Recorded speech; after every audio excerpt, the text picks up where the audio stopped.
What's the difference between your sun, moon, rising sign, and Venus sign, and why should you give a fuck?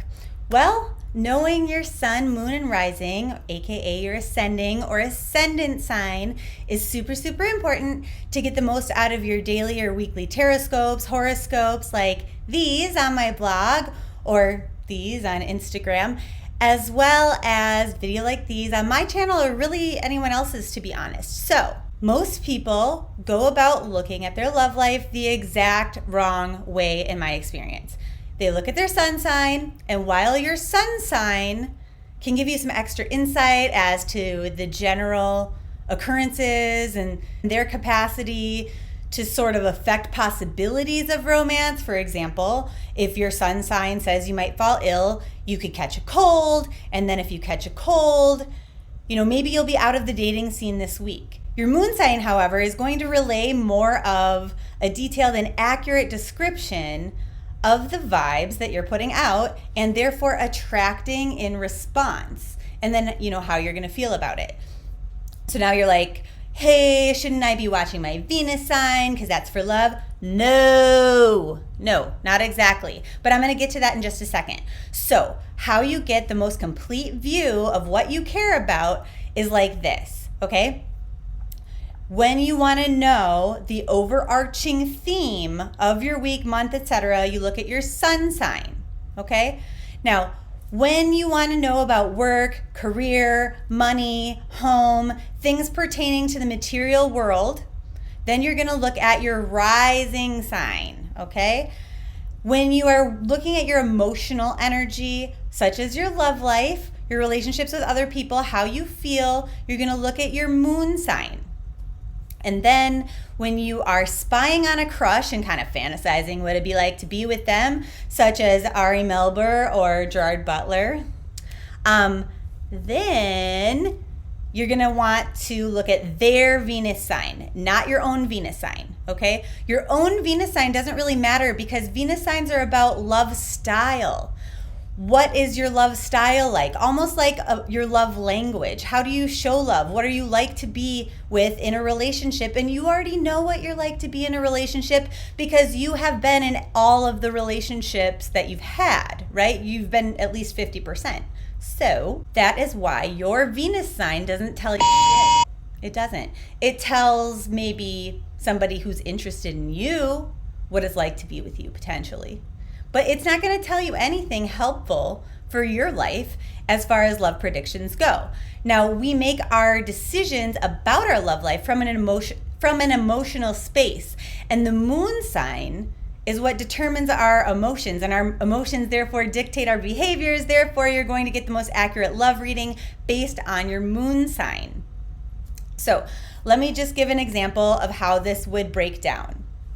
So we'll just use my personal birth chart, okay? I'm a Leo sun. So first I'm gonna look at the Leo Taroscope to obtain my theme for the overall week, or the video reading for the overall month. And I'm gonna take that vibe. And let's say that vibe is that I just need to be kind of flexible and go with the flow. So I'm gonna keep this in mind as I dig further into my rising and my moon signs. Now, my rising sign is Virgo. So perhaps this week it says that people are going to be kind of annoying. Well, this is in my work life, right?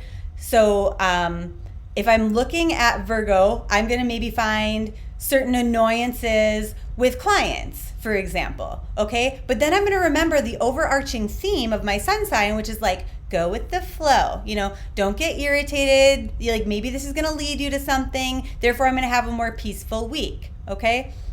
So if a friend were to sort of ask me, let's say this wasn't my job and I had a corporate job and they were like, hey, why don't you play hooky and, whatever.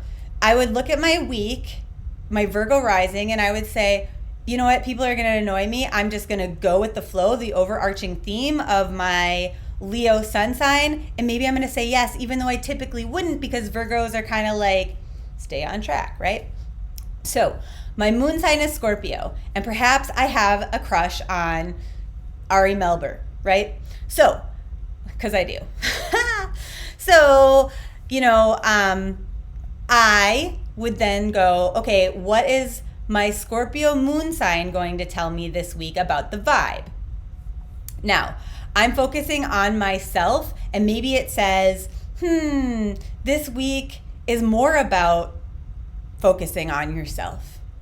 So maybe this isn't the week that I go out and try to find him and, create a love connection or whatever. It's just not my lucky week. But keeping in mind that sun vibe, the overarching theme, go with the flow. If he shows up though, still hit it.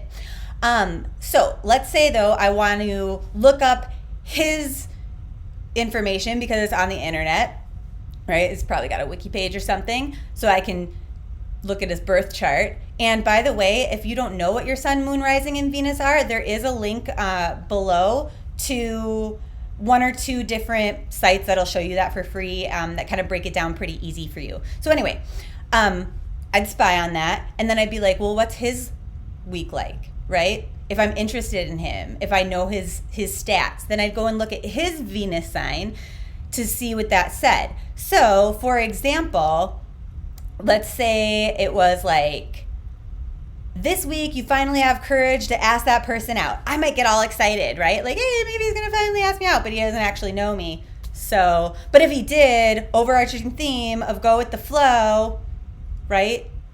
So that way I can just play it cool because I already spied. Go with the flow, because if I was too excited because I knew it was coming, maybe I'd push him away. That makes sense? So that's kind of the breakdown of how and why you want to use your full chart to kind of interpret and understand taroscopes, horoscopes, and these tarot readings that we do here on the internet on tarotbleeaccurate.com and on this channel, this YouTube channel. So I love you so much, and I hope that's helpful. Ciao.